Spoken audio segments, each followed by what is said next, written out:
Mañana por NTN 24, el canal de las Américas. Esta es la mañana en el continente americano. Cuando atardece en Europa y cae la noche en Asia. Así despierta el continente americano y transcurre el día y la noche en el resto del mundo.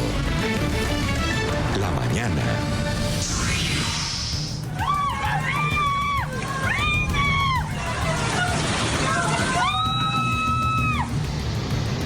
Esto es lo que se vive en Venezuela, en el estado Vargas. Ahí se han registrado fuertes precipitaciones que causaron inundaciones en la ciudad de...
Por lo que esto sería algo histórico que alguno lo hiciera con Venezuela.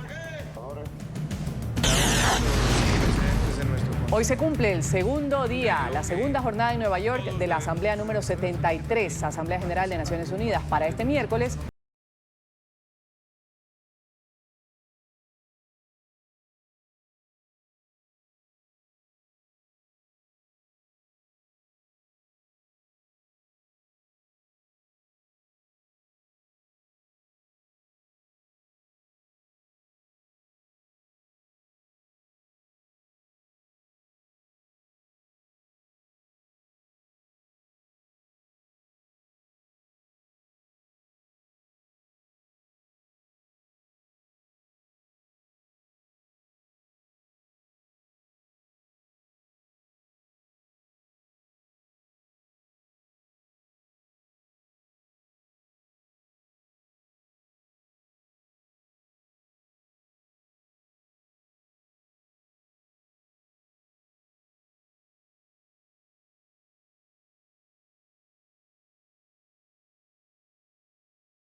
De los desplazados. por su parte, el presidente de Guatemala ha lanzado una lluvia de acusaciones en contra de Naciones Unidas. El mandatario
quien falleció la semana pasada luego de una grave enfermedad. Diversos líderes nacionales, ciudadanos, se han reunido en Hanoi para presentar sus últimos respetos al mandatario durante su funeral estatal. En los edificios gubernamentales las banderas se izan a media asta, mientras que los eventos de entretenimiento se han cancelado durante 2 días. El presidente Quan será enterrado el jueves en la provincia de Ninh Binh, a 100 kilómetros del sur de la capital vietnamita.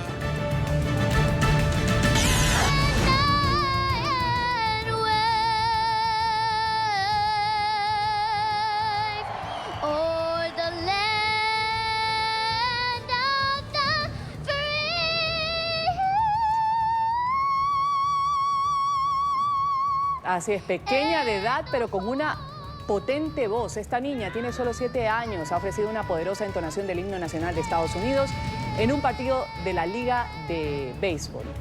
La interpretación de Emma ha deslumbrado, ha maravillado y se ha hecho viral en redes sociales.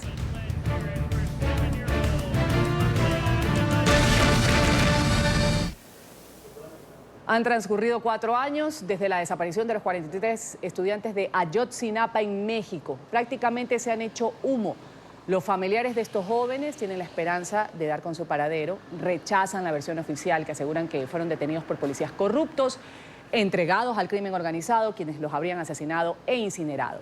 Padres de los normalistas, representantes de organismos defensores de derechos humanos, el día de hoy se van a reunir por primera vez con el presidente electo, Andrés Manuel López Obrador, para discutir la creación de una comisión de la verdad. Esto para lograr esclarecer los hechos. 48 meses sin respuesta denuncian los padres de los 43 estudiantes de la Escuela Normal Rural de Ayotzinapa, México, desaparecidos forzosamente y presuntamente entregados por la policía al cártel de Guerreros Unidos, que los habría asesinado y quemado sus cuerpos en un basurero. El caso, que despertó el interés de la comunidad internacional en rechazo a la violación de los derechos humanos, sigue cobrando fuerza gracias a los familiares que no desisten en sus intenciones por dar con el paradero de los 43. En ese momento, el fiscal del estado de Guerrero, Iñaki Blanco, reveló que había elementos para probar que los ataques fueron efectuados por la organización criminal Guerreros Unidos, que habría infiltrado a miembros de la policía municipal. Se indicó que Guerreros Unidos pensó que los 43 eran miembros de los Rojos, con el que se disputaba las rutas del tráfico de droga en Guerrero, que es uno de los estados más peligrosos de México.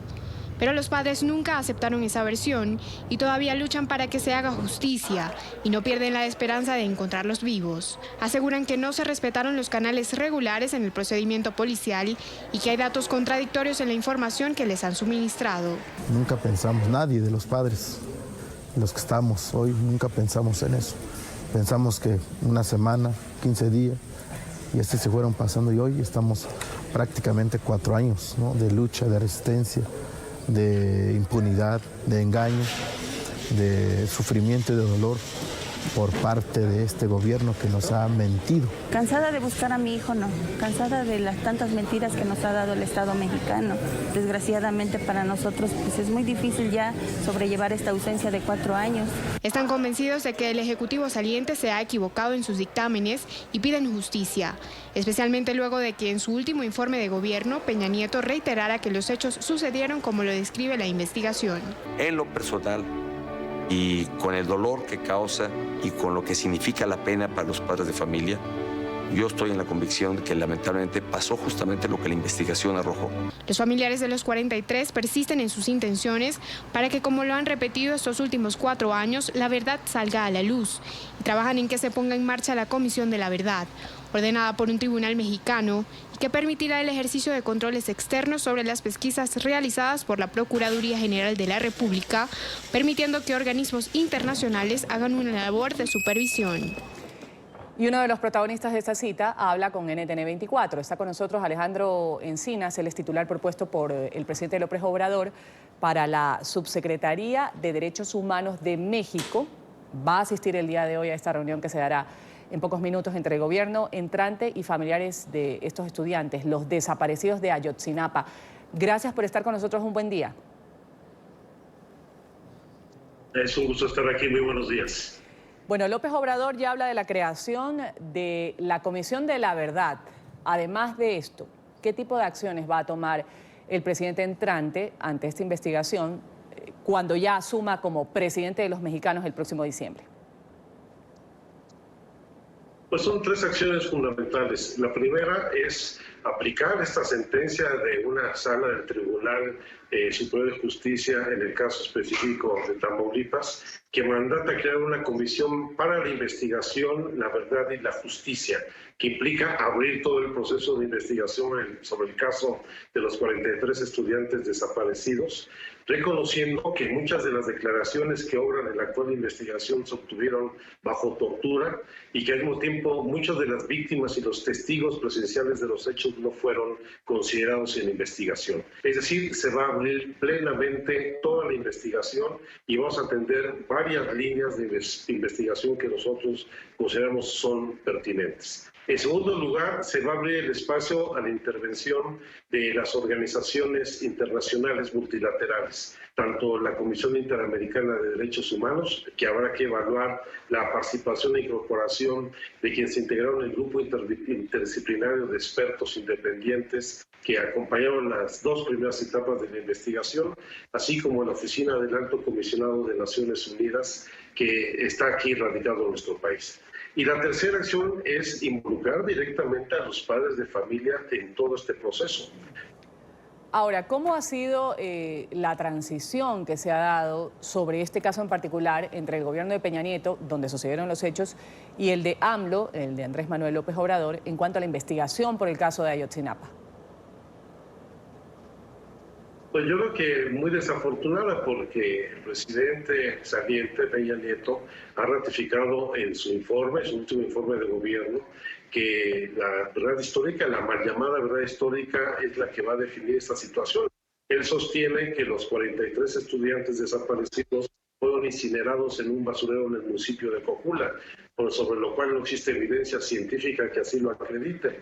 Y creo que en este tema van a insistir en mantener esta versión hasta el último día, lo cual podrá implicar pues reabrir toda la investigación a partir justamente de esto que vamos a analizar, que es la base fundamental de la hipótesis que han sostenido y que a nuestro juicio es la parte más endeble de toda la investigación. ¿Cuál ha sido la respuesta que ustedes, como designados por el presidente electo, por Andrés Manuel López Obrador, le han dado en estos encuentros previos que han tenido con los familiares de los estudiantes desaparecidos? No, nosotros no estamos engañando a nadie, ha sido una relación muy clara. Yo he tenido 2 reuniones ya con los padres y madres de familias. Cada semana se reúnen nuestros equipos de trabajo. Estamos elaborando una ruta común, un programa de trabajo con un cronograma muy específico y sobre la idea de que no va a haber simulación ni mentira. Y por supuesto, sin generar falsas expectativas, pero siempre en una relación muy abierta y clara, con las reglas muy claras sobre la mesa, que creo que es el principio para establecer una relación de confianza con los padres de las víctimas.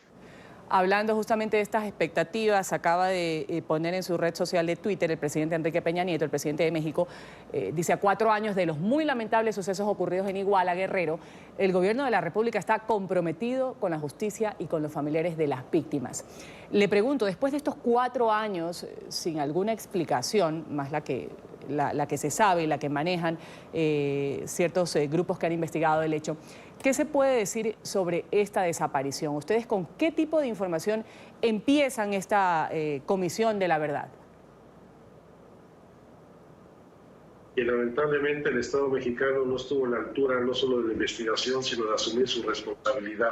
Son agentes del Estado mexicano quienes intervinieron en este proceso, independientemente de que se hayan vinculado a algunos grupos de la delincuencia organizada, porque ahí participaron la Policía Federal Preventiva, la Policía del Estado, varias policías municipales, no solo la de Iguala, sino también la de Huitzuco, la de Cocula, otros municipios que están ahí circunvecinos a la ciudad de Iguala, y no fue capaz en ningún momento el Estado de asumir su responsabilidad y de hacer una investigación profesional a la altura del reclamo, pues de no solamente de la gravedad de estos hechos, sino de la demanda de los padres de familia. Claro, y hablando justamente de estas demandas de los padres de familia, otra vez van a estar reunidos con representantes del gobierno, en este caso pues en medio de una transición del gobierno saliente, del entrante. ¿Qué se espera de esta reunión?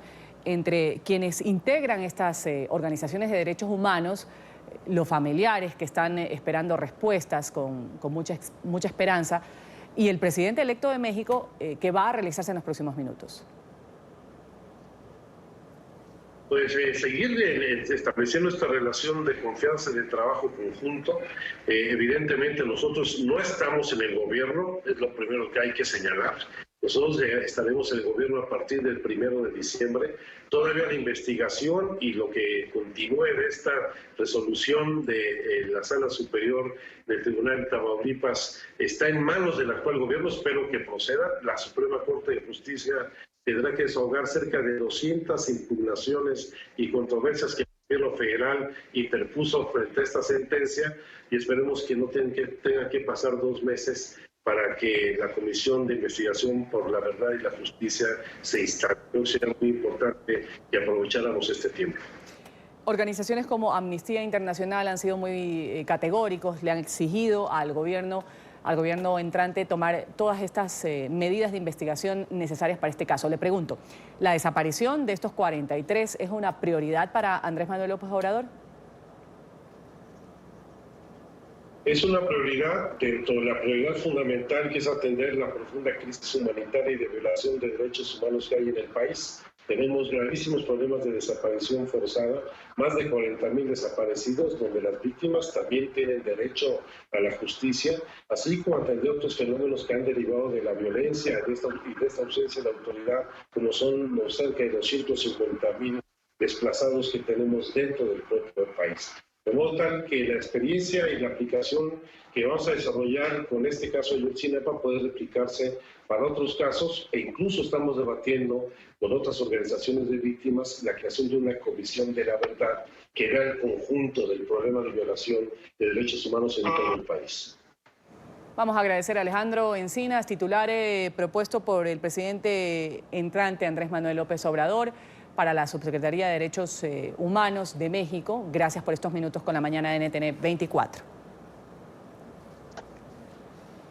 No, al contrario, muy buenos días.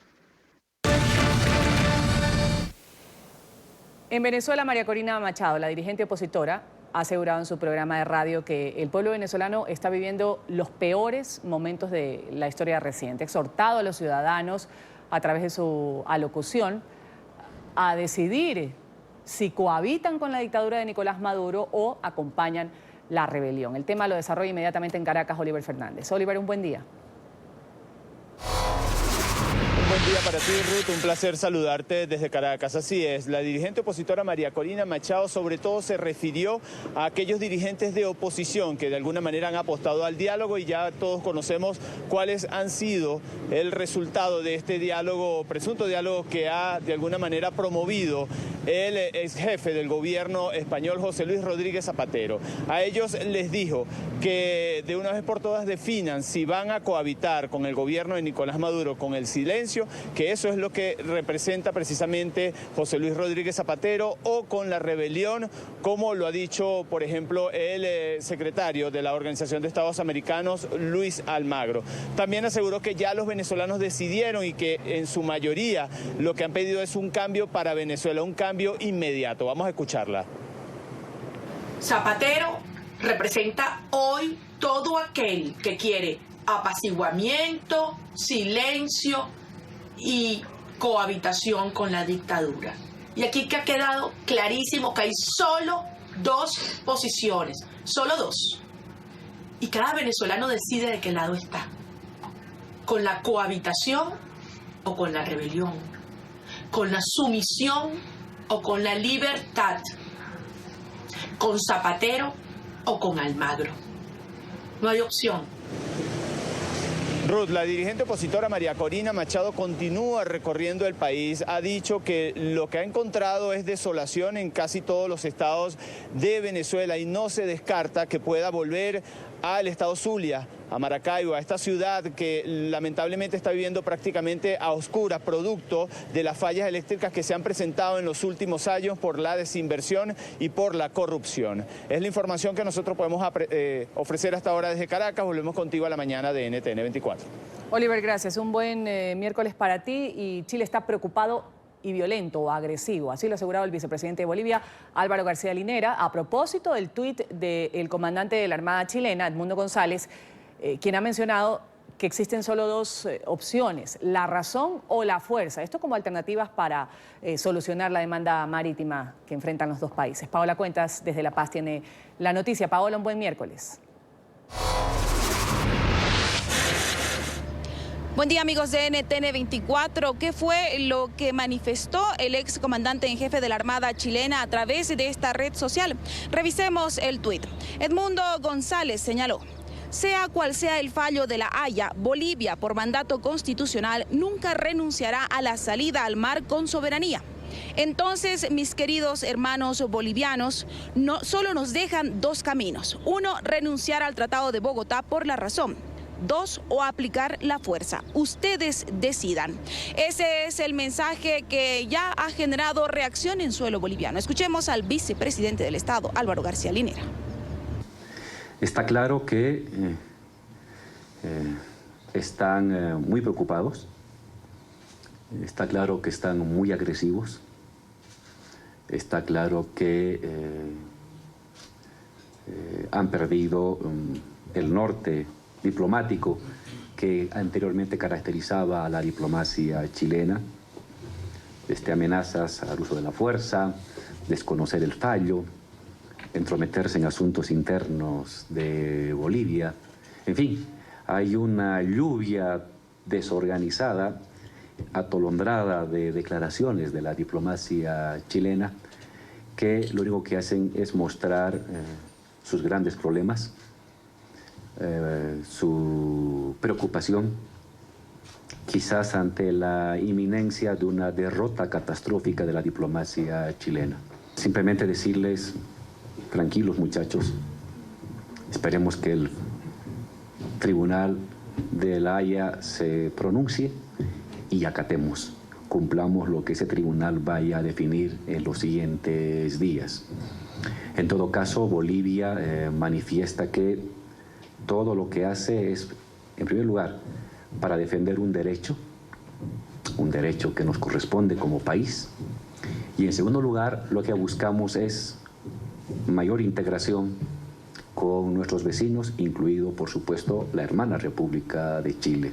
Sube la tensión y la controversia entre ambas naciones por el tema de la demanda marítima cuando faltan solo 5 días para conocer el fallo de la Corte de La Haya este 1 de octubre. Aún el gobierno del presidente Evo Morales decide si el mandatario indígena estará presente o permanecerá en suelo boliviano para escuchar junto a los ciudadanos la determinación del Tribunal Internacional de Justicia.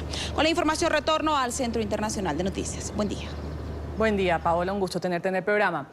Y a menos de 2 semanas para las elecciones generales en Brasil, una ola de candidatos transgéneros busca frenar un poco el auge de la extrema derecha en el panorama político de la nación. Alexia Salvador, ella es una aspirante a la Asamblea Legislativa de Sao Paulo. Como transgénero, espera lograr hacer frente, ha dicho, a los poderosos de Brasil, representando a los grupos minoritarios. Ella es Alexia Salvador, una mujer transgénero, profesora y pastora de una iglesia protestante que quiere agregar un nuevo título a su lista de ocupaciones, congresista del estado de Sao Paulo. Ser candidata a diputada estatal aquí en Sao Paulo para mí, ante todo, es un acto de supervivencia en la búsqueda de intentar representatividad dentro de la Asamblea, porque nosotros no tenemos ningún LGBT dentro de la Asamblea. Madre de 2 hijos adoptivos, Alexia asegura que de llegar a este puesto estaría dispuesta a contradecir la política de los poderosos en Brasil. Se opone a la llamada bancada de la Biblia, que reúne en el Congreso Nacional a legisladores que defienden los intereses de iglesias evangélicas. Con sus propuestas espera poner en la mesa temas como la adopción, la educación y las ayudas a personas con necesidades especiales.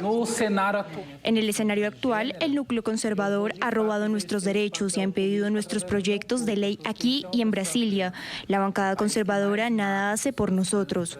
Desde hace 2 años, Alexia es pastora en Sao Paulo de la Iglesia de la Comunidad Metropolitana, que se autodefine como una congregación de derechos humanos con un mensaje positivo e incluyente hacia la comunidad LGTBI.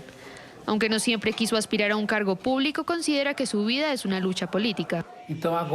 Así que ahora, como adulto y asumiendo mi condición de persona transgénero, de hecho voy a desempeñar mi papel político usando mi cuerpo, porque ser una persona trans en un país que mata a la mayoría de las personas transgénero ya es un acto político en sí mismo, simplemente existir.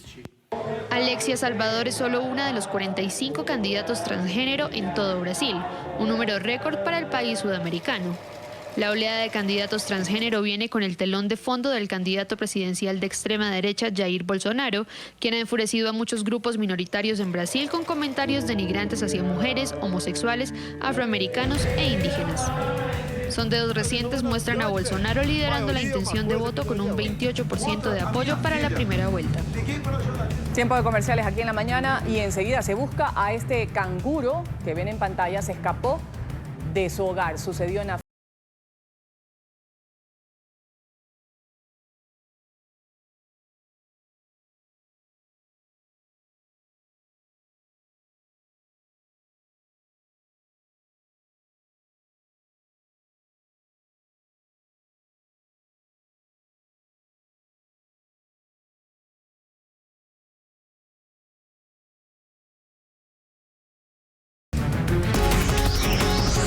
Ya regresamos con La Mañana.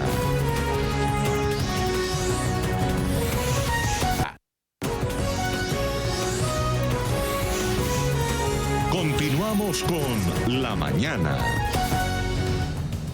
Vamos a continuar con más del programa La Mañana de NTN 24, agradeciéndole su sintonía. Revisamos lo que es noticia en el mundo. Ha sido detenido en Los Ángeles un hispano de 47 años, sospechoso de matar a 3 personas.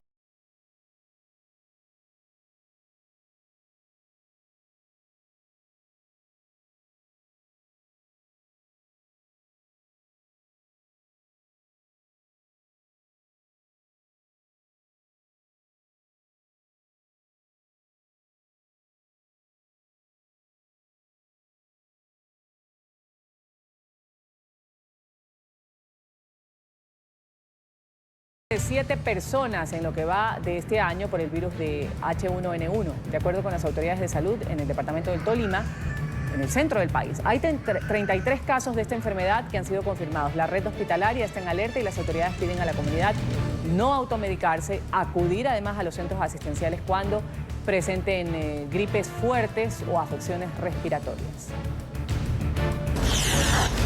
A menos de 15 días para las elecciones presidenciales en Brasil, el candidato del Partido de los Trabajadores, Fernando Haddad, continúa creciendo en las encuestas. Así al menos lo revela el más reciente sondeo, en el que aparece con un 22% en intención de voto. Por su parte, el aspirante ultraderechista Jair Bolsonaro, que fue apuñalado en un acto político a inicios de mes, permanece en el primer lugar de los sondeos con un 28% de intención de voto. Por primera vez se obtienen imágenes del cráter del volcán Sabancaya en Perú. El Instituto Geofísico ha logrado este video a través del uso de drones que sobrevolaron el coloso que actualmente está en erupción. El macizo alcanza los 5.977 metros sobre el nivel del mar. La hazaña ha marcado un antes y un después en las labores de vigilancia de los volcanes en territorio peruano.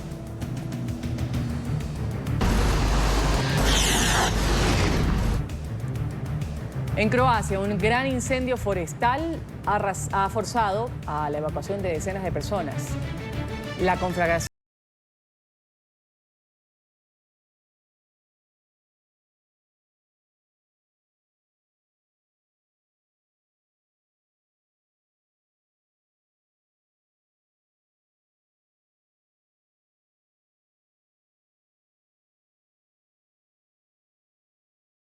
abiertos. La orden de la Administración Metropolitana busca detener la alimentación de aves por motivos de salud pública para evitar enfermedades respiratorias como infecciones bacterianas, meningitis o gripe aviar. Los infractores podrían ser encarcelados hasta por 3 meses y también podrían terminar pagando una multa que ronda los $800.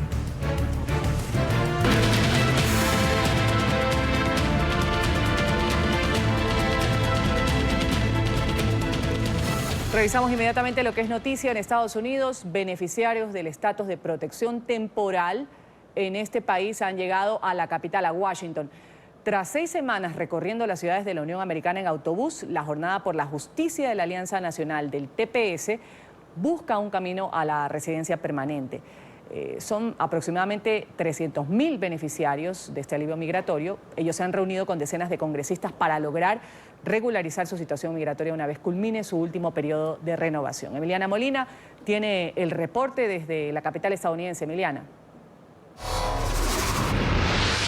Hola, ¿qué tal? Muy buenos días. Hoy el bus de la Jornada por la Justicia saldrá a recorrer la costa este de la Unión Americana para continuar con la labor de empujar a legisladores a que los respalden. Los tepecianos ya se les aproxima la fecha de vencimiento de este estatus de protección temporal en algunos países como Sudán. Los beneficiarios de este alivio migratorio tienen derecho a una estadía legal en Estados Unidos y un permiso de trabajo. Pero la administración de Donald Trump decidió cancelar el TPS que desde hace más de 15 años ampara a más de 300.000 personas aquí en la Unión Americana. Ya no más alargar la vida, ya no más alargar TPS ni nada. Queremos que les den una residencia ya final porque hay mucha gente que vive más de 20 años en este país. Es que el gobierno lo canceló, vamos a ir por todos los estados a decir a los congresistas y a hablar con sus votantes. Nosotros tenemos organizados 50 comités en todo Estados Unidos y esos comités están encargados de decirle a la gente que voten por los congresistas que los están apoyando a nosotros. No está bien. Nosotros sabemos que los portadores de TPS han hecho bastante para contribuir con Estados Unidos, reconstruyendo nuestro país y asegurándose de que son los trabajadores que hacen esta economía posible. El amparo les fue otorgado en casos de guerras o desastres naturales. El 94% de los hombres y el 82% de las mujeres que gozan de este beneficio migratorio trabajan en mano de obra. El 90% declaran impuestos y han aportado a la seguridad social por más de 15 años. Estamos en Washington. Emiliana Molina, regreso al Centro Internacional de Noticias. Emiliana, gracias. Un buen día. La crisis humanitaria en Venezuela sigue siendo el tema protagonista en la sesión del día de hoy, la número 73 de la Asamblea General de la ONU en Nueva York. Hoy será presentada al público la denuncia contra Nicolás Maduro, que será remitida a la Corte Penal Internacional por crímenes de lesa humanidad. También hay expectativa por el que será el primer discurso que va a entregar Iván Duque como jefe de Estado de Colombia. Y Alejandro Rincón en Nueva York tiene el reporte hasta ahora. Alejandro, un buen día.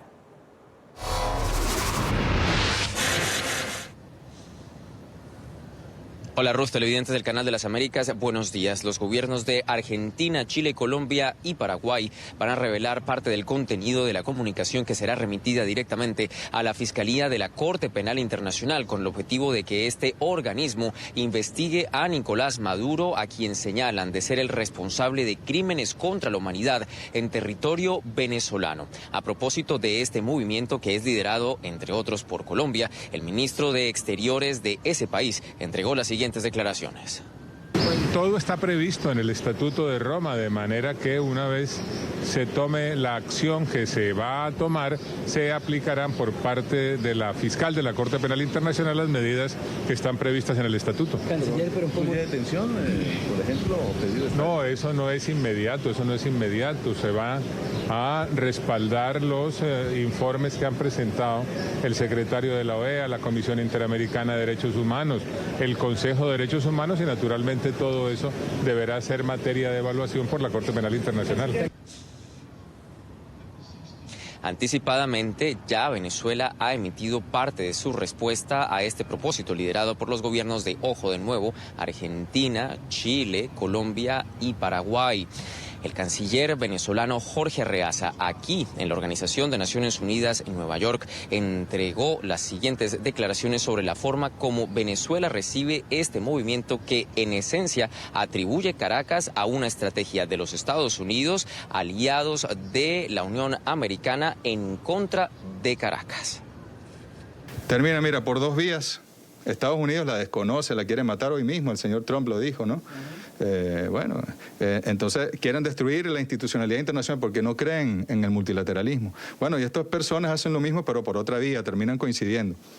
Vamos a llevar un caso con el informe de Luis Almagro por lo más sagrado y santo.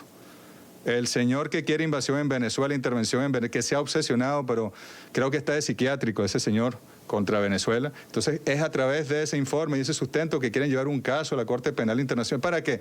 Para exponer a la Corte en una situación de aprieto, para desprestigiarla, para dañar su trayectoria, para exigirle que dé respuesta sobre algo que no puede tener respuesta. Entonces, es el absurdo. Quieren dejarnos sin institucionalidad internacional por una vía los dueños y por otra vía los subordinados, y no lo van a lograr.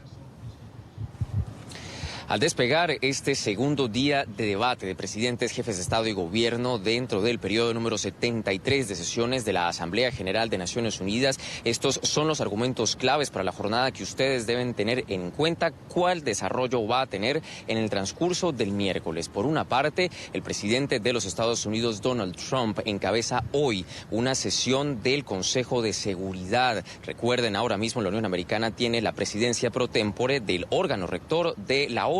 El tema que se ha previsto para esta sesión se denomina no proliferación de armas de destrucción masiva. Se prevé que la cuestión de la desnuclearización de Irán y que abandone esta nación todo su programa de armas nucleares sea el centro de la jornada. Sin embargo, también hay otros temas que pudieran llegar a ser abordados allí, entre ellos todo el tema de la negociación nuclear, pero con Corea del Norte, y también las cuestiones que enfrentan ahora mismo a los Estados Unidos con otros países de la comunidad internacional. Estaremos, por supuesto, atentos a lo que suceda en esa sesión, que también va a estar marcada en su conjunto, o más bien dentro del Programa General de Naciones Unidas, va a tener un marcado acento latino. Para el transcurso de este miércoles también está previsto una sesión de la Alianza del Pacífico, y adicionalmente, durante la sesión de debate, están agendadas por ahora las intervenciones de los presidentes de Cuba, Miguel Díaz-Canel. También será la primera intervención del presidente colombiano Iván Duque, y también de otros líderes regionales como el presidente de Panamá, Juan Carlos Varela. Dato adicional que ustedes deben tener en cuenta por ahora: la Organización de Naciones Unidas hasta este momento tiene en su lista de oradores para la tarde del miércoles a Nicolás Maduro. Estamos atentos aquí en la sede del organismo internacional para ver si finalmente él acudirá a esta cita o enviará a alguien en su representación para dar el discurso a nombre de Venezuela. Todo lo que tenemos para ustedes por ahora. Continúen con más en el Centro Internacional de Noticias. Gracias, Alejandro Rincón, por ese reporte desde Nueva York con lo que sucederá el día de hoy en esta asamblea, segundo día de sesiones en la asamblea número 72 de Naciones Unidas. Un canguro deambula por el sur de la Florida. La Comisión de Conservación de Pesca y Vida Silvestre en Florida lleva a cabo ya una intensa búsqueda para capturarlo y regresarlo a su hábitat. Paola Serna tiene el reporte hasta ahora. Un buen día, Paola. Hola, ¿qué tal? Muy buenos días. ¿Se imagina usted estar en una calle del sur de la Florida y encontrarse con un canguro? Pues bien, eso fue lo que le ocurrió a una madre que estaba junto a su hijo esperando el autobús escolar y logró captar el momento en el que un canguro aparece por en medio de las vías y sale saltando. Esto es de verdad bastante inusual aquí en el estado de la Florida. Obviamente este no es un animal que permanezca en el hábitat, y es que el animal escapó de un santuario que protege este tipo de especies. El animal de nombre Storm pues escapó y su dueño no sabía que se habrían escapado, y llamaron a las autoridades del Departamento de Fauna y Flora, que aún están pues buscando a este canguro y pidiendo la ayuda también de la comunidad de West Palm Beach, o que se encuentren cerca de la finca Júpiter, para que si ven al animal los contacten de inmediato y no intenten ellos mismos atraparlo, ya que pudieran haber consecuencias. Hasta este momento no se sabe nada de Storm, de este canguro que se escapó de un santuario aquí en el sur de la Florida. Por ahora, la información desde Miami. Soy Paola Serna. Continúen con más desde nuestros estudios centrales. Muy buenos días. Un buen día, gracias a Paola Serna por ese reporte. Corte comercial. Al retornar, en Canadá buscan catadores de marihuana, y a este trabajo solo pueden aplicar adultos. Vamos a tener al promotor de esta iniciativa aquí en la mañana de NTN 24.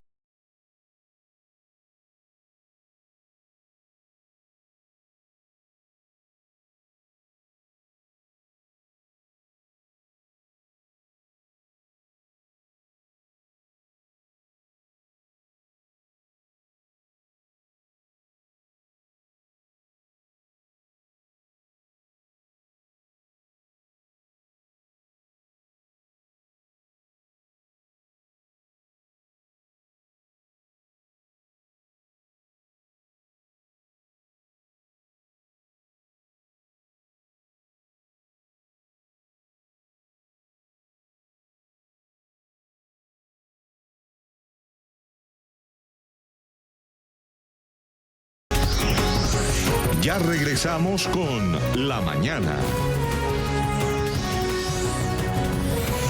Continuamos con La Mañana. Revisamos lo que es noticia en el mundo, 8:53 minutos en Nueva York. Hoy se cumple el segundo día de sesiones de la Asamblea de la ONU. Vamos ahora a hablar de una emergencia que se registra en Venezuela, en el estado Vargas, donde se han dado fuertes precipitaciones que han causado estas inundaciones en la ciudad de La Guaira. Las autoridades han confirmado el fallecimiento de 2 niñas, una de 7 meses, otra de 11 años de edad. Ahí vemos la fuerza de la corriente que han arrastrado a personas, autos, han derribado edificaciones, árboles a lo largo de este estado. Ya las autopistas y comercios se han visto afectados económicamente, precisamente porque no han podido atender al público por los desbordamientos que saturaron las vías con lodo. En redes sociales han sido subidos decenas de estos videos en los que se puede ver la gravedad de la emergencia. Los gobiernos de Argentina, de Chile, de Colombia, de Paraguay y Perú firman este miércoles una comunicación conjunta. Va a estar dirigida a la Corte Penal Internacional. Ahí van a denunciar al régimen de Venezuela por crímenes de lesa humanidad. En 16 años de vida de la CPI, ningún estado del mundo ha denunciado a otro. Esto será histórico que estos países lo hagan con Venezuela. Hace pocos minutos el canciller de Colombia se refirió justamente a esta noticia. Todo está previsto en el Estatuto de Roma, de manera que una vez se tome la acción que se va a tomar, se aplicarán por parte de la fiscal de la Corte Penal Internacional las medidas que están previstas en el Estatuto. Canciller, pero ¿cómo de detención, por ejemplo, pedido? No, eso no es inmediato, se va a respaldar los informes que han presentado el secretario de la OEA, la Comisión Interamericana de Derechos Humanos, el Consejo de Derechos Humanos y naturalmente todo eso deberá ser materia de evaluación por la Corte Penal Internacional. El presidente de Argentina, Mauricio Macri, dijo que su gobierno es parte de un amplio esfuerzo regional para ayudar a los migrantes venezolanos e integrarlos a la sociedad en los países donde están acudiendo precisamente tras huir de la crisis. Las declaraciones del mandatario las hizo durante su intervención en la Asamblea de la ONU. Para expresar una vez más nuestra preocupación por la situación de los derechos humanos en Venezuela. Y dada su gravedad, la Argentina llevará a la Corte Penal Internacional la situación relativa a los crímenes de lesa humanidad de la dictadura venezolana. Hago un llamado a Venezuela para que reconozca la crisis humanitaria, para así poder desplegar la cooperación internacional que atienda las fuertes carencias sanitarias y alimentarias de los desplazados. Y hoy se cumple esta jornada, la número 2, en la Asamblea de Naciones Unidas. Para este miércoles se va a contar con la intervención, ya en pocos minutos va a hablar el presidente de Panamá, también está Colombia, está Uruguay, Cuba y Chile en la agenda. La crisis en Venezuela, ayer fue tema central de los discursos de los líderes de Latinoamérica.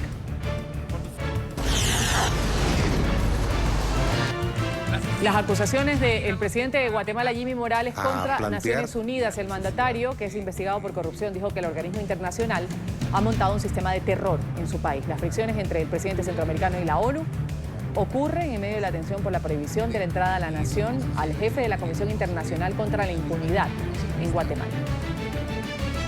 La CICIG ha llegado a ser una amenaza para la paz en Guatemala.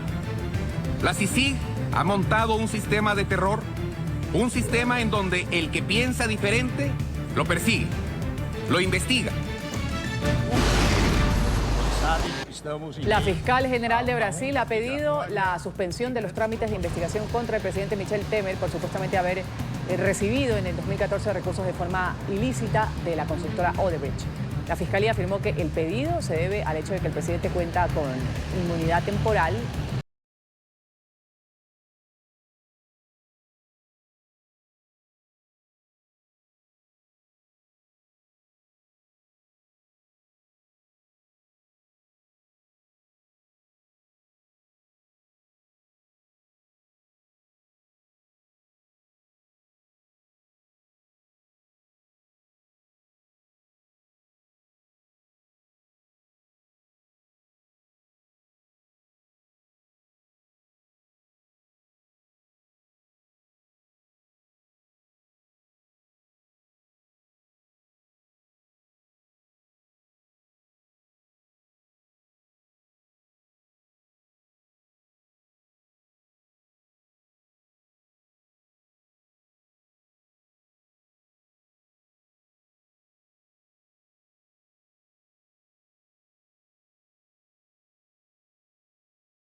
nieto de 8 años encadenado y también lo ponía a realizar labores domésticas. Ella fue dejada en libertad luego de que las autoridades la capturaran en flagrancia en el departamento de Chocó. Esto ha generado pues indignación. La mujer tiene 51 años, ella aseguró que era la primera vez que corregía de esta manera al niño. La Policía de Infancia y Adolescencia acudió al lugar tras la denuncia de un vecino. En Vietnam se rinden honores al presidente Tran Dai Quan, quien falleció la semana pasada luego de una grave enfermedad. Diversos líderes nacionales y ciudadanos se han reunido en Hanoi para presentar sus últimos respetos al mandatario durante su funeral estatal. En los edificios del gobierno...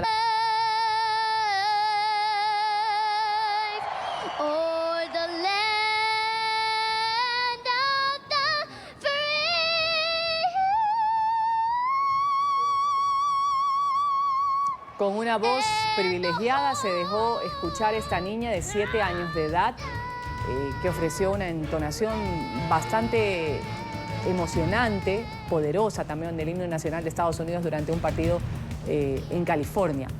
La interpretación de esta niña, como decimos 7 años nada más, Emma, gustó al público, quien pues no dudó en grabar y en difundir esto en redes sociales.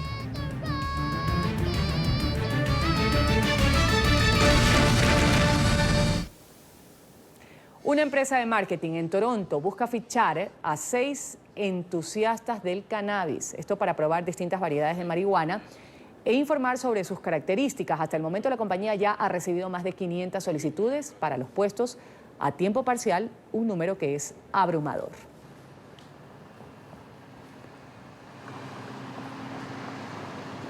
Greg Pantelic, ejecutivo de Aglot, empresa que busca justamente contratar catadores de marihuana, está con nosotros aquí en la mañana de NTN 24 para contarnos un poco de qué se trata esto, Greg. Un buen día para usted, bienvenido.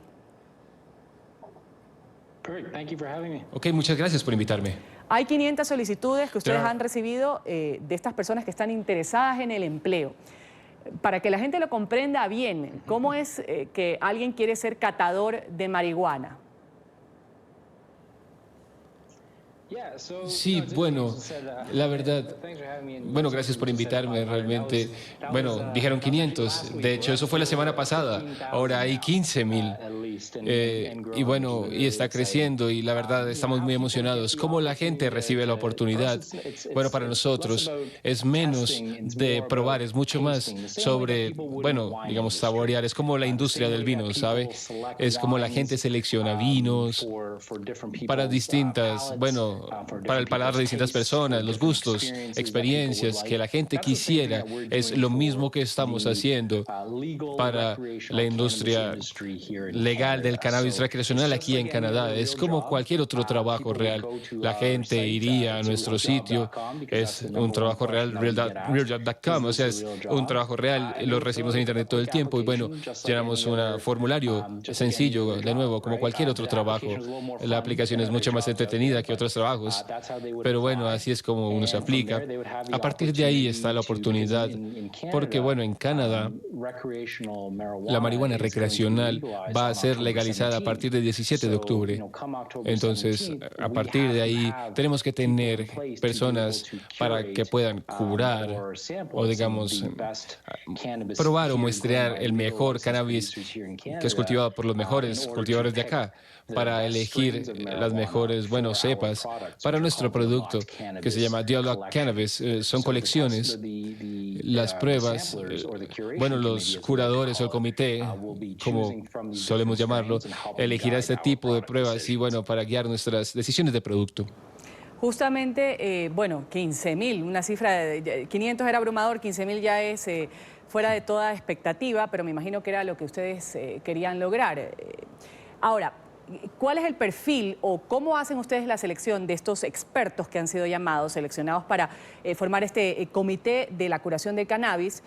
Como usted lo decía bien, este consejo va a ayudar a determinar qué cepas va a incluir la empresa en los paquetes de muestra una vez que este uso creativo de la planta sea legal a partir del 17 de octubre. ¿Qué miden ustedes en los currículos o en las solicitudes que llegan de estas personas que anhelan convertirse en estos catadores? Sí, bueno, hay unas cosas distintas ahí en términos de la gente que quiere, bueno, que quiere aplicar y que estamos buscando, ¿no? Nuestra compañía está construida en la filosofía de algo llamado transmodernismo. Básicamente toma lo mejor de lo viejo y lo integra con lo mejor. Y el gran cambio traído por lo nuevo, y nuestra compañía es bastante grande en cuanto a diversidad e inclusión. Entonces, lo que queremos de nuestro comité de curación de cannabis es que represente a los canadienses, y Canadá es un país bastante diverso. Nosotros queremos tener un comité que sea representativo de los consumidores de cannabis en Canadá o canadienses. Eso significa que, bueno, es gente que disfruta del cannabis de manera recreacional, que tenga experiencia con el cannabis medicinal, que sean más creativos, que la usen como parte de un estilo de vida saludable, gente que utiliza traces. Tenemos todo tipo de aplicantes y, bueno, gente que es creativa, vea, de todo. Realmente hay un espectro bastante diverso y eso representa muy bien Canadá. Eso es lo que queremos de ese comité. El rol como tal es bastante interesante. Nosotros sí lo asimilamos mucho como a un sommelier para el vino. Lo que hacemos frecuentemente es, bueno, validan, digamos, lo voy a explicar un poco más sencillo. Ellos evalúan el vino, en este caso, nuestro comité de curación del cannabis tiene un perfil de olor, de sabor, digamos, terpene es otra parte muy importante de la planta, pero finalmente ellos comparten su experiencia. Todos los que están contratando, todos son usuarios existentes de cannabis. No estamos promoviendo el uso adicional de cannabis, solamente les estamos pidiendo, pues, que ya están integrando o que ya han integrado el cannabis en su vida. Solamente les pedimos que elijan distintos tipos de cannabis y que reporten su experiencia. Uno experimenta lo que cree que sería parte de, bueno, de nuestra colección, sí, y lo van a conocer. Y se trata de definir qué tipo de cannabis da experiencias, distintas experiencias que los consumidores canadienses están buscando. Bueno, justamente muchas notas de prensa dicen que a partir del 17 de octubre, cuando el uso creativo de esta planta sea legal, se van a presentar, pues, un tsunami de opciones para los canadienses. Vamos a agradecer Greg Pantelic, él es presidente ejecutivo de Aglot, empresa que busca contratar a estos catadores de marihuana. Ha estado con nosotros aquí en la mañana de NTN 24. Gracias y un buen día para usted. Perfecto, muchísimas gracias, aprecio mucho esto. Gracias por todo el respaldo de toda parte del mundo, lo apreciamos mucho.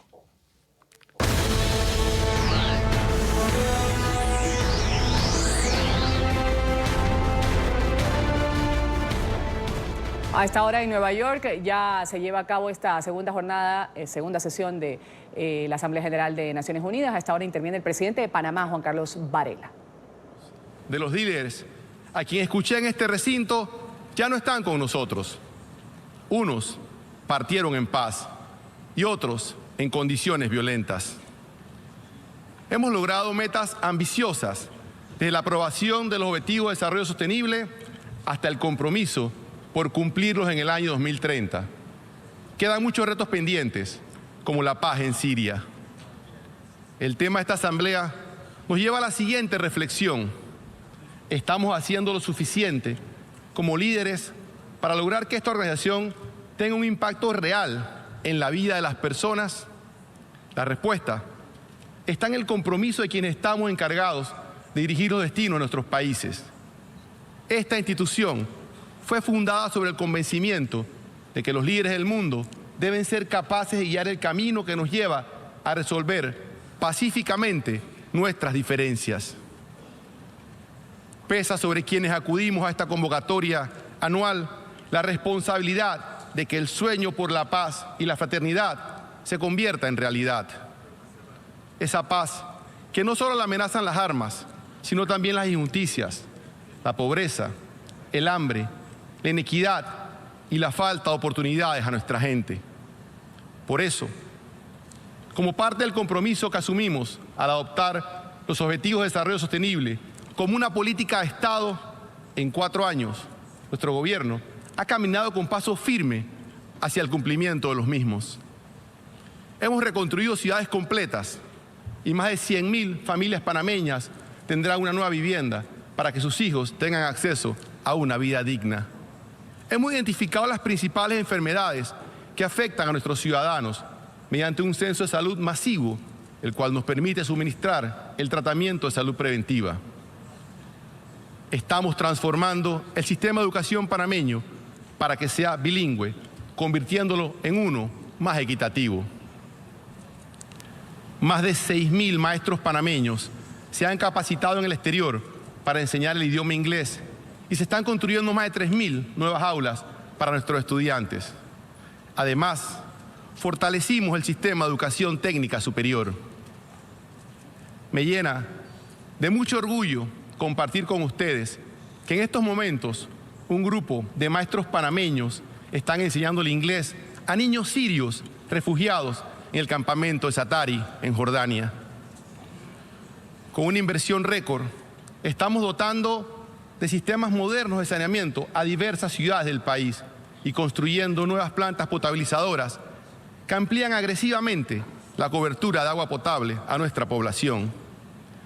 Somos el país en Latinoamérica con la mayor inversión en movilidad urbana, con 2.000 kilómetros en nuevas carreteras, 22 kilómetros de metro que pronto entrarán en operación y 26 por iniciar construcción.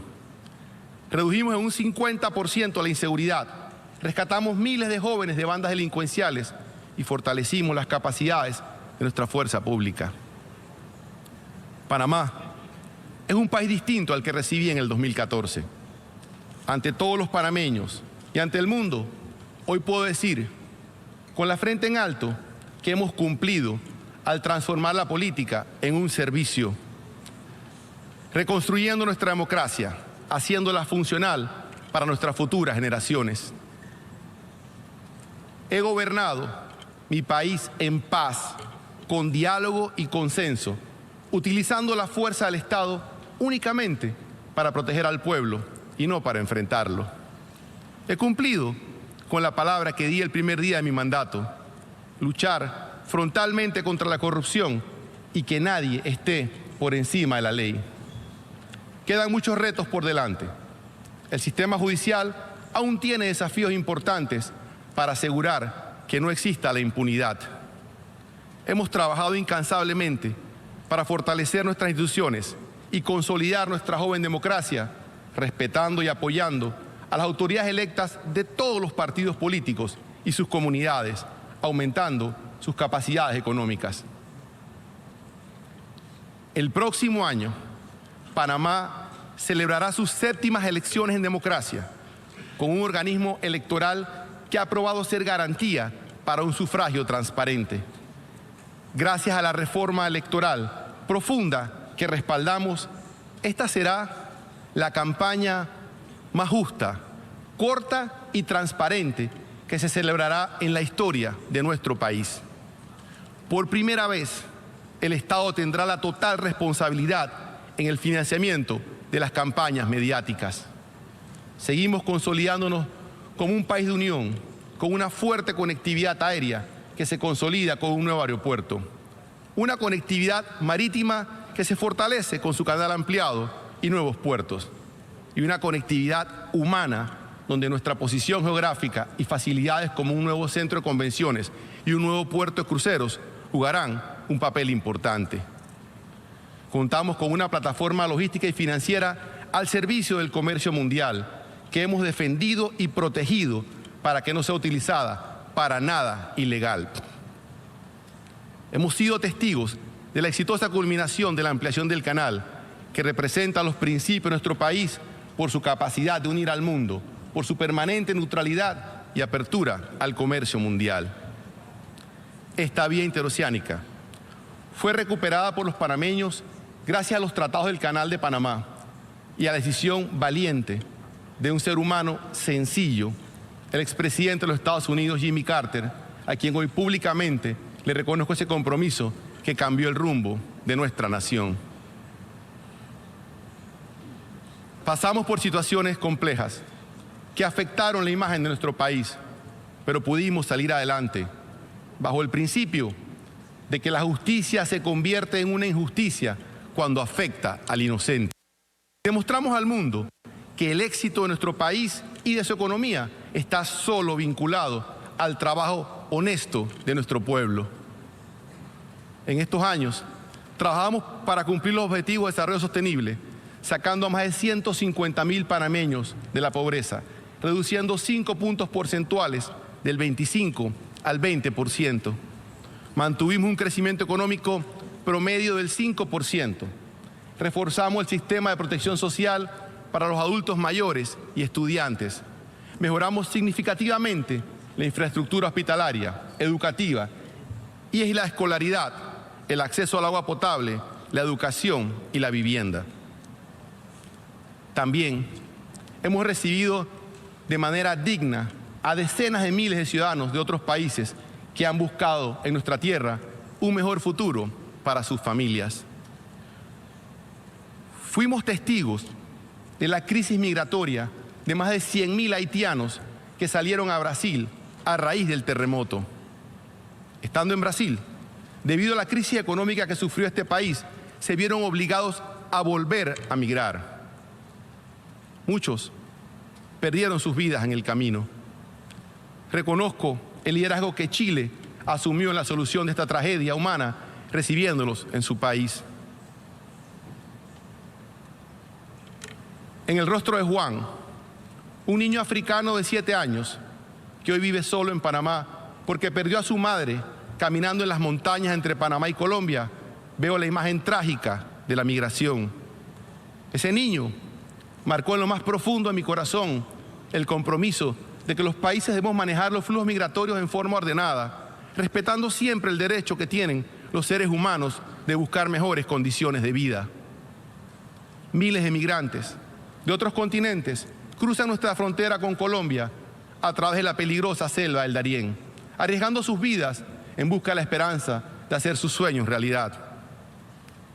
Las lecciones aprendidas de estas crisis migratorias nos obligan hoy a reiterar el llamado enérgico al gobierno de Venezuela para que recuperen el diálogo y en democracia encuentren la paz social que evitará que continúe la migración masiva y la crisis humanitaria de venezolanos buscando tener acceso a sus necesidades básicas.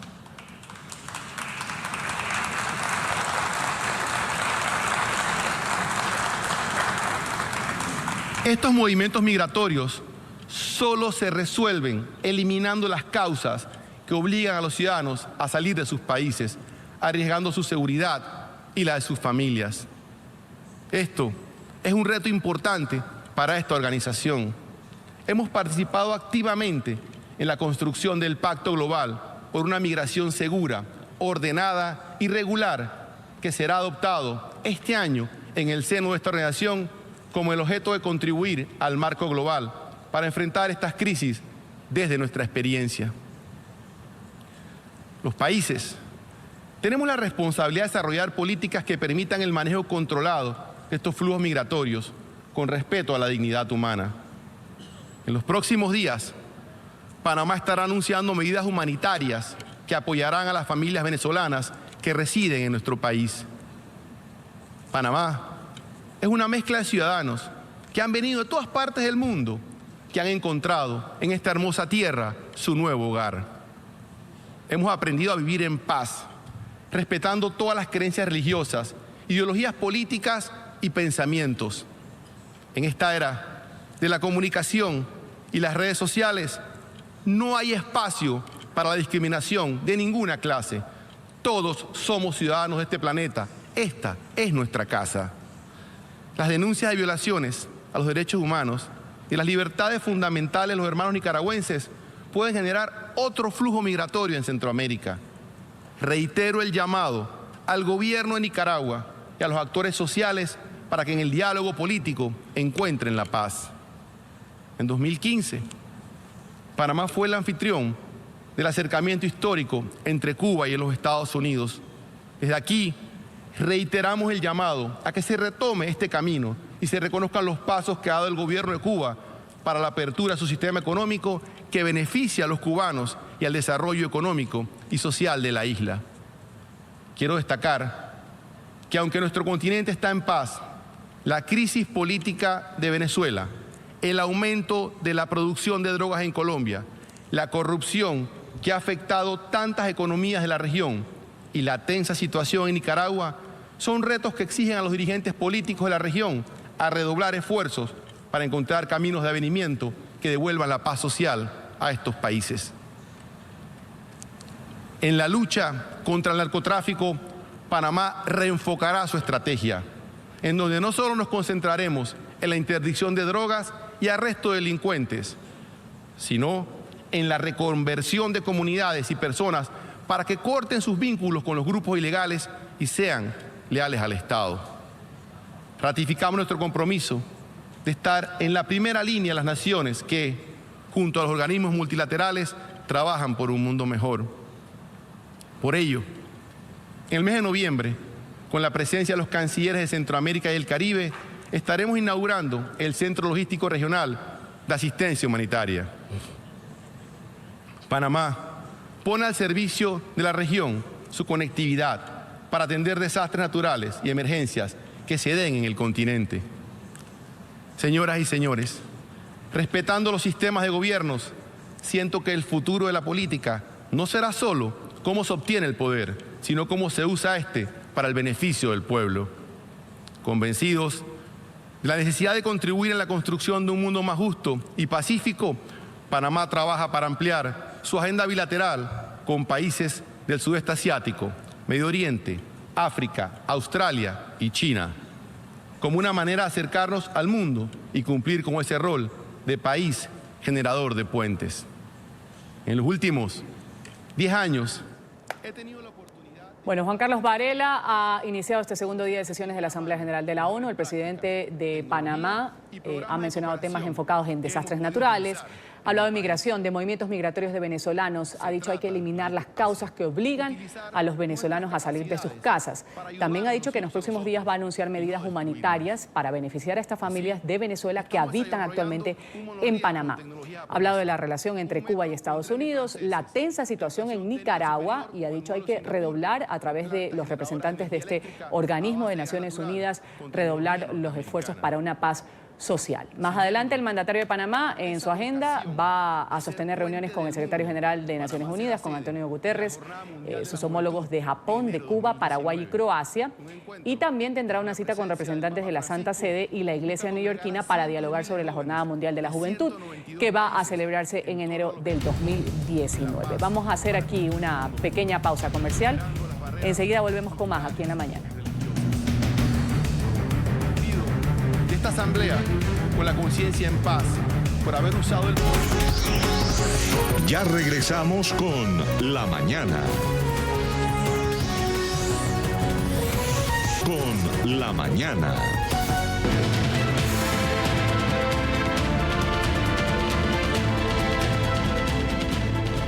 Vamos a revisar lo que es noticia hasta ahora en Europa. En España la oposición exige la renuncia del presidente del gobierno, Pedro Sánchez. Aseguran que los escándalos en los que se ha visto envuelto, como el supuesto plagio de su tesis, han demostrado su incapacidad para ocupar el cargo. Ya el presidente o el jefe de gobierno ha negado que haya plagiado la tesis. Vamos a saludar a Marcelo Moncayo en Madrid, que tiene el reporte a esta hora. Marcelo, un buen día. La oposición, esta situación, sumado a la supuesta benevolencia del gobierno de Sánchez con los separatistas catalanes y las sospechas de plagio de su libro, obligan a exigir la renuncia del presidente. Es una vergüenza que lleguen a Moncloa con los votos de quienes odian España y quieren terminar con ella. Y es una vergüenza que después de 100 días lleven ya 3 dimisiones, 2 despachadas y 1 en camino. Y desistan de ponerse del lado de los golpistas, porque los españoles no queremos que nos gobiernen los aires chavistas caribeños, ni la tramuntana del procés. Vuelvan, rectifiquen, recuperen su dignidad y convoquen elecciones ya. Y ustedes han dinamitado toda su credibilidad engañando reiteradamente a los españoles. El señor Sánchez engañó a los españoles diciéndole que su moción era para convocar elecciones y ahora se atrinchera y dice en Nueva York que va a aguantar en la Moncloa hasta 2020. 20. El señor Sánchez dijo que en su moción no había pactos con separatistas y populistas y ahora vemos las consecuencias y cómo afloran esos pactos. El señor Sánchez mintió a los españoles desde ese escaño diciendo que su tesis doctoral, su famosa tesis doctoral, estaba publicada en Internet y tuvo que publicarla 2 veces después porque no estaba. Señora vicepresidenta, su gobierno es un fraude. Señora vicepresidenta, el señor Sánchez es un fraude. No alarguen más esta agonía, no alarguen más este fraude. Seguro que ustedes pueden aguantar atrincherados en la Moncloa. Seguro que el señor Sánchez puede aguantar atrincherado en la Moncloa y subido en el helicóptero y en el avión oficial. Pero los españoles no les aguantan ni un día más. Televidentes de la mañana, este miércoles la situación de la ministra se ha complicado, pues ella habría confirmado en una grabación secreta que en un viaje realizado a Cartagena de Indias, en Colombia, hace aproximadamente 10 años, constató que varios jueces y fiscales españoles que habían viajado por asuntos académicos terminaron saliendo con menores de edad. Supuestamente habrían sido prostitutas. Hasta ahora el gobierno de Sánchez ha respaldado a su ministra.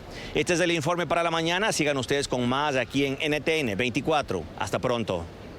Marcelo, gracias por ese reporte. Hasta pronto. Hay polémica en Reino Unido luego de que la primera ministra Theresa May asegurara que es mejor no tener acuerdo sobre el Brexit que aceptar lo que ofrece la Unión Europea. Desde Londres, Juan Carlos Bejarano tiene el reporte. Juan Carlos. Hola, ¿qué tal? Un saludo a todos los televidentes de la mañana. Ha salido el sol en la capital británica, sin embargo la tormenta del Brexit no pasa para Theresa May.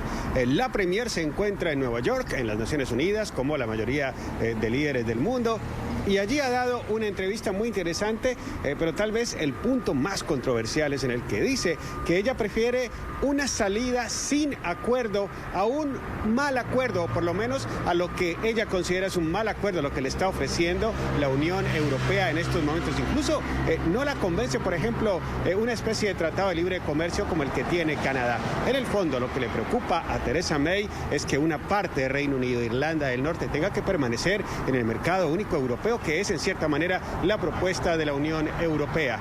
Veamos lo que dice la premier. Bueno, en primer lugar, lo que he dicho es que ningún trato sería mejor que cualquier trato o que un mal trato. Se habla de un trato al estilo de Canadá, pero eso no está en la mesa. No está en la mesa para el Reino Unido. Lo que está en la mesa por parte de la Unión Europea es, bueno, romper con el Reino Unido al tener un acuerdo con Gran Bretaña y mantener al norte de Irlanda en el mercado único y la unión aduanera, creando una frontera en el norte, efectivamente, alejando al norte de Irlanda del resto del Reino Unido. Lo que pusimos en la mesa, lo que el gobierno británico ha puesto en la mesa es una propuesta que respeta el voto del pueblo británico, que entrega lo que votaron y entrar al final de la jurisdicción de la Corte de Justicia de la Unión Europea, que mantiene el libre movimiento, pero también protege la unidad del Reino Unido. No hay fronteras duras y protege los trabajos. En primer lugar, seguimos en las negociaciones. Hemos dado a conocer una propuesta. La Unión Europea dice que tiene preocupaciones con esa propuesta. Nosotros hemos dicho, oigamos esas preocupaciones en detalle. Si tienen contrapropuestas, oigámoslas también. Y atención que ayer se conoció a través de medios británicos que el gobierno de Theresa May exigiría visas de trabajo a los ciudadanos de la Unión Europea que lleguen después del Brexit, es decir, dentro de 6 meses. Y se les exigiría en los mismos términos como se le hace a ciudadanos de cualquier lugar del mundo. Esto preocupa, por ejemplo, a las personas que trabajan en hotelería y turismo, mercado que depende mucho de los ciudadanos europeos, de los hospitales y en general a los ciudadanos comunitarios. Escuchemos algunas reacciones en las calles de Londres. Yo creo que va a ser un poco complicado, Juan Carlos. Nosotros tenemos en el hotel muchos europeos que de momento están haciendo lo mejor posible para quedarse, pero no van a estar aquí toda su vida. Entonces, para traer a alguien y hacerle temas de visas y todo esto, especialmente en el tema hotelero, va a ser un poco complicado. Pues es una pena porque sería un futuro para España, para el Reino Unido, esa unión que tenemos, ese lazo tan importante entre nosotros, que no continúe. Les puedo comentar que Theresa May va a causar mayor controversia hoy en Nueva York cuando precisamente hable a líderes financieros del mundo. Se supone, según se estima aquí, que Reino Unido ofrecería las tasas de impuestos más bajas del G20. Siempre ha existido el temor de que este país se convierta en una especie de paraíso fiscal para atraer a las empresas de todo el mundo. Esa es una carta importante que tiene Theresa May y que jugaría para presionar a la Unión Europea. Despedimos Londres, regresamos a los estudios de la mañana. Adelante. Gracias a Juan Carlos. La justicia francesa ha sentenciado a 3 meses de prisión al padre del menor, que meses atrás, recordemos, fue rescatado por un migrante cuando estaba a punto de caer al vacío desde un edificio. El video del rescate ha sido la prueba principal contra el padre de este niño, quien fue acusado de negligencia. Ya el tema lo desarrolla inmediatamente nuestra periodista en París, Diana Jayón. Adelante, Diana.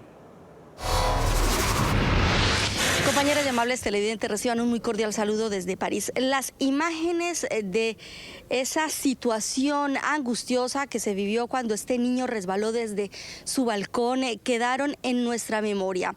También las de este hombre que de manera valiente escaló por la fachada del edificio para evitar que el niño se matara, porque seguramente ese habría sido el desenlace en una caída libre desde 7 pisos de altura. Pues bien, inmediatamente esto sucedió, obviamente todas las miradas se dirigieron hacia el padre que había dejado solo al niño por un periodo mayor a media hora. El señor aseguró que había tenido que salir a hacer una compra al supermercado. Hoy la justicia ha dictado finalmente una sentencia hacia el padre de familia y ha dicho que debe pasar 3 meses en prisión y además también debe tomar un curso para capacitarlo para ser un padre responsable y evitar que una situación similar se presente con su hijo. Él entiende las razones por las cuales fue condenado, entiende el interés y luego es verdad lo que dijo el tribunal. La condena también es una ayuda que se le da para que pueda tomar en sus manos en el papel de padre. Así que en realidad esto al final puede parecer algo muy bueno. Creo que todos lo han escuchado. El niño está bien, lo está haciendo muy bien y tal vez demasiado bien porque parece ser, como todo niño, muy activo, pero lo está haciendo extremadamente bien. No está traumatizado y ha mantenido su vitalidad. Les recuerdo que el acto heroico que realizó este joven hombre que salvó al niño, un inmigrante ilegal, fue reconocido y destacado por el presidente Emmanuel Macron, quien le concedió la nacionalidad francesa. Y también el hombre actualmente está trabajando con los servicios de bomberos de la capital del país. Es la información, compañeros, que registramos a esta hora desde París. Continúen ustedes con más información en la mañana de NTN 24. Gracias a Diana por ese reporte. Vamos a hablar del colapso de un edificio en India. Al menos 4 niños, una mujer, han perdido la vida tras el derrumbe de una construcción de estos pisos, 4 pisos en Nueva Delhi. 12 personas resultaron heridas. Al menos 4 niños y una mujer murieron y otras 12 personas resultaron heridas tras el derrumbe este miércoles de un edificio de 4 pisos en Nueva Delhi, donde aún continúan las operaciones de rescate en busca de posibles supervivientes. Tras el derrumbe, varios equipos médicos y de bomberos se desplazaron de inmediato al lugar, donde en las primeras horas localizaron con vida a 12 personas, que fueron trasladadas al hospital más cercano. Sin embargo, durante el transcurso de las labores de desescombro, en las que colaboraron decenas de vecinos que ayudaron con troncos de madera a evitar que muros aún en pie se derrumbaran, se confirmó la muerte de 4 niños y una mujer. Los derrumbes son frecuentes en la India, a menudo debido al precario estado de las infraestructuras y la falta de mantenimiento, factores alimentados por la corrupción y las prácticas ilegales que dominan el sector de la construcción. Damos paso a los anuncios comerciales, enseguida a los deportes. También vamos a hablar sobre la música que escuchan las personas mayores de 50 años.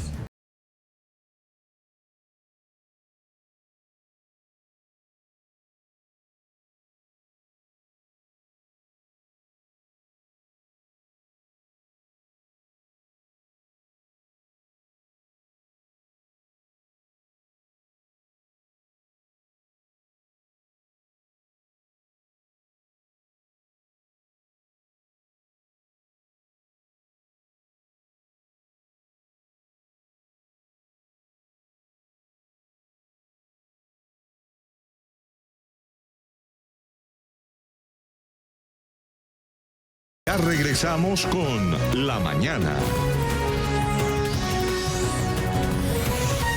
Continuamos con La Mañana.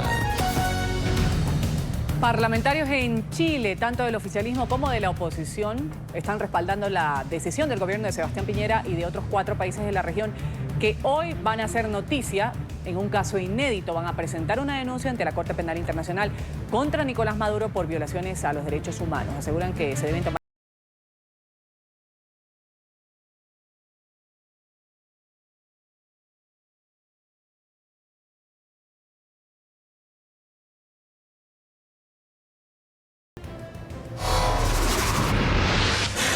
Hola, ¿qué tal, televidentes del programa La Mañana de NTN 24? Pues ha sido transversal el respaldo que ha recibido el gobierno del presidente Sebastián Piñera acá en Chile por sumarse a esta iniciativa de llevar ante la Corte Penal Internacional a Nicolás Maduro por violaciones a los derechos humanos. Desde el gobierno del presidente Sebastián Piñera pues han manifestado la preocupación que hay por la vulneración a los derechos de los venezolanos y también a la crisis económica y humanitaria que padece el pueblo de Venezuela.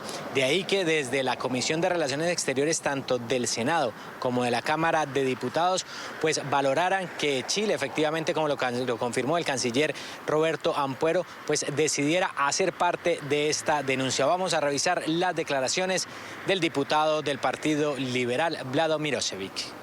Cualquier iniciativa que tenga que ver con la defensa de los derechos humanos, de perseguir crímenes de lesa humanidad, nosotros somos partidarios de que Chile lo haga. Si lo hace en conjunto con otras cancillerías nos parece muy bien. Esperamos que el gobierno de Canadá también, que entiendo lo estaba estudiando, se sume también a esta iniciativa. El gobierno del primer ministro Trudeau, creo que le vendría muy bien que fuera una acción conjunta de varios países. Pero yo en general, sin tener mayores antecedentes, diría: cualquier iniciativa que tenga que ver con defender derechos humanos y perseguir los delitos de lesa humanidad, nosotros vamos a estar a favor. Desde el Palacio de la Moneda pues han señalado que sin duda la jornada hoy será muy importante, teniendo en cuenta que Chile pues hará parte de este grupo de países que realizará esta denuncia. Vale la pena también recordar que desde el 11 de marzo de 2018, cuando el presidente Sebastián Piñera asumió el poder, señaló que era muy importante que la comunidad internacional tomara acciones inmediatas en el tema Venezuela y específicamente los países de la región. Esta es la información que podemos entregarles a esta hora acá desde la capital chilena. Continúen ustedes con más en el programa La Mañana de NTN 24. Muy buenos días.